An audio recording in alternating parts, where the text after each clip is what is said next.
What's that sound? It's for amusement only, the EM and Bingo Pinball Podcast. Welcome back to For Amusement Only. This is Nick Baldridge.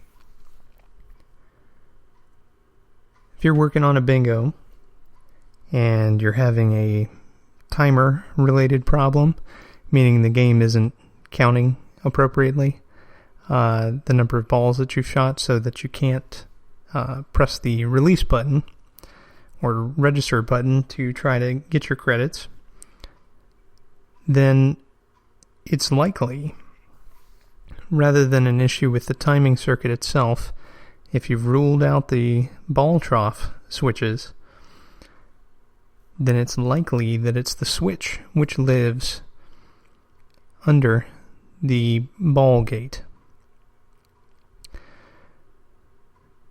Bingos are some of the only games I know that have this switch, and when the ball gate opens at its widest, it will just barely open or close a switch, which will send a signal to the machine that the ball's been shot.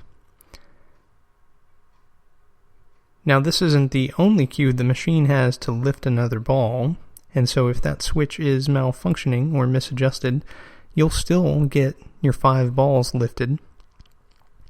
But what will happen is that the machine won't get the signal that it needs to trip the before 4th, before 5th, and after 5th relays.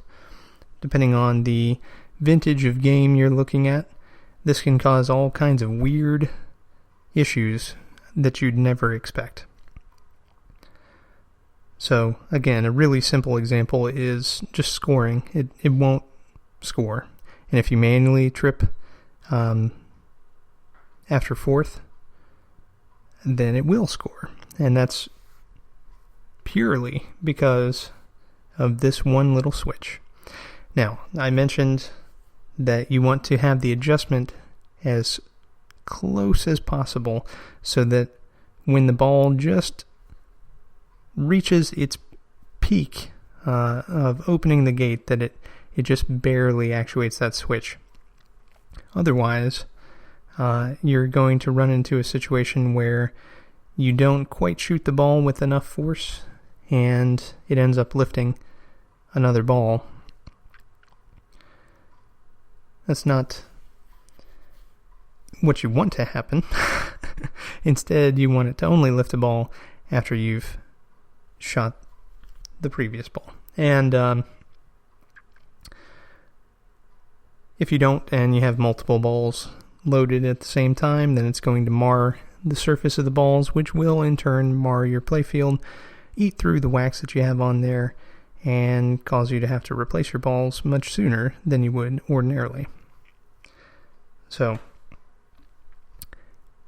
in closing, you want to make sure that that switch is adjusted appropriately, and if you're having timing problems, don't rule out that little switch just because it's hidden underneath a bunch of metal.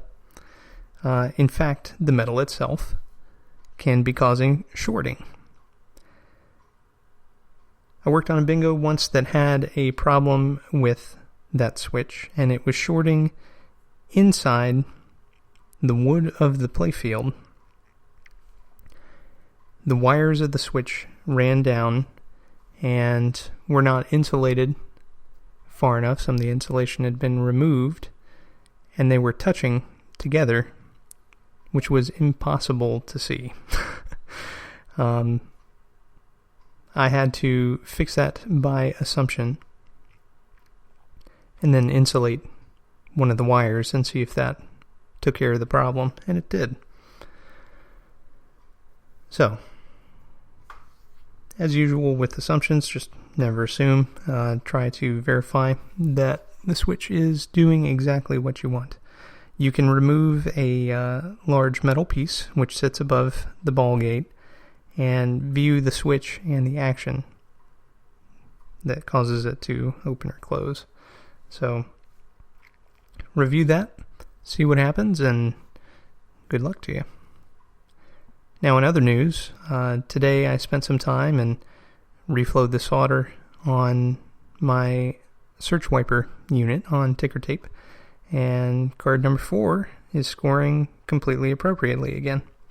Card number 6, however, is not. So I've got a little more work to do, but I think I've almost got it back to where I had it before I started taking it apart. So that's good. And then card number 5 should fall shortly after that. I have a winner lined up on card 6, and I'll talk about ways that you can test scoring without having to dump all your balls over and over and over again next episode.